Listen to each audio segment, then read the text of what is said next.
Yung dating pangarap lang ngayon ay matutupad na, kaya naman samahan nyo kami sa aming simpleng groundbreaking sa ipapatayo naming bahay. Maagang maaga pa nga lang mga Mariko ito at nakagayak na kami, at sino ba namang hindi magiging excited sa mangyayaring kayong araw? Ay talaga naman, matagal naming inantay itong panahon na to na matupad, and this is it mga Mare, at mangyayari na. So ang daming ang nagtatanong kung saan nga daw ba kami nakabili ng lupa. Yes mga Mariko, dito nga lang yan sa may Burgos, Pangasinan. At bakit nga ba dito namin naisip kumuha ng lupa? Heto na nga, at isa-isa ko na nga maikukwento sa inyo dahil finally nakapag voice over na nga rin ako dito sa aking mini vlog. Huy, na-miss nyo ba to? So ito na nga mga Mariko, dahil nga yung aking asawa, ang hometown po talaga niya is from Agno, Pangasinan. And ayun nga no, dahil lagi na nga din kami nauuwi dito, naisip nga namin na bakit hindi kami kumuha ng lupa dito. Since ang bentahan lang sa mga lupa dito ay napakamura. Kaya naman agad-agad na nga rin kami bumili dito, at ayan nga, for the go. Kasi nga gusto nga lang sana namin ay parang investment, ganun. Alam naman nating lahat na ang lupa ay tumataas ang value. Alam nyo yan. So ayan Mariko, pero dahil nga sa pagtitiktok ng Mari nyo, pambubudol, ganun. Nakaipon ang Mari ninyo. Yes, Mariko, oo. Lahat po ng nakikita nyo dito is katas ng TikTok and dito kay Facebook. So, salamat talaga. Huy! At sa ilang buwan nga lang mga Mariko ay hindi ko talaga akalain na makakaipon ako ng bonggang-bongga. Ay talaga naman. So, hindi ko pa naman sinasabi na marami na talaga akong ipon. Pero masasabi ko na kaya na nga namin paumpisahan itong gagawin nga naming bahay dito sa nabili naming lupa. Sa mga hindi pa nga nakakaalam kung ilang square meter ba yung nabili naming lupa, ito po ay 300 square meters. Yes, mga Mariko.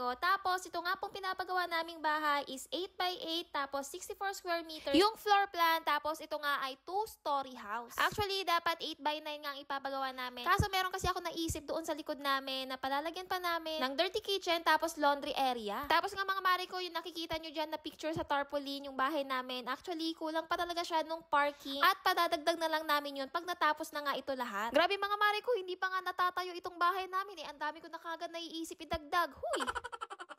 Moving forward na nga tayo mga Mariko, and ito na nga yung aming simpleng groundbreaking na kung saan kami lang naman yung nandito, at ayun nga no, simple lang naman. So gusto lang din naman talaga naming maranasan magpa-groundbreaking ng sariling bahay. Grabe, ganito pala yung feeling, ang sarap. Huy, nakakain yun.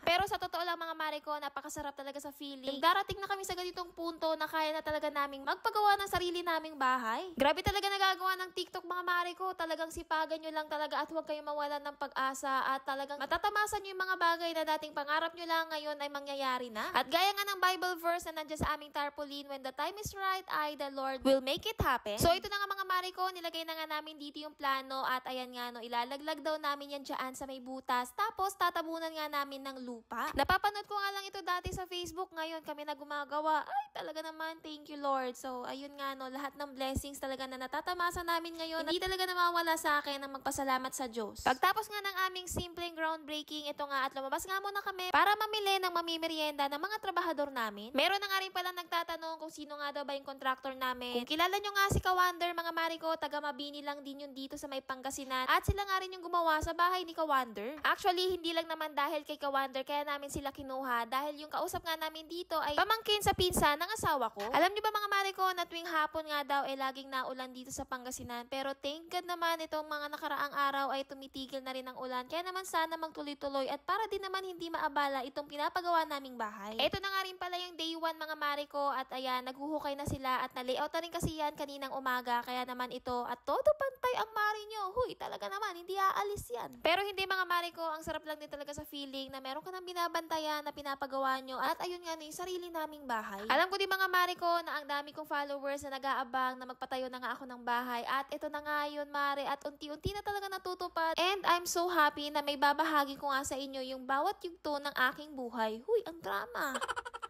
Kaya naman sa mga taga-subaybay ko ay talaga namang abangan ninyo ang aking bawat upload at bawat update sa aming house vlog. So ayan nga lang mga Mariko, and I'm so happy na ayun nga no, natupad na rin yung pangarap ko na dati ay dinodrawing lang. So yun nga lang for today's mini vlog. Thank you sa panonood!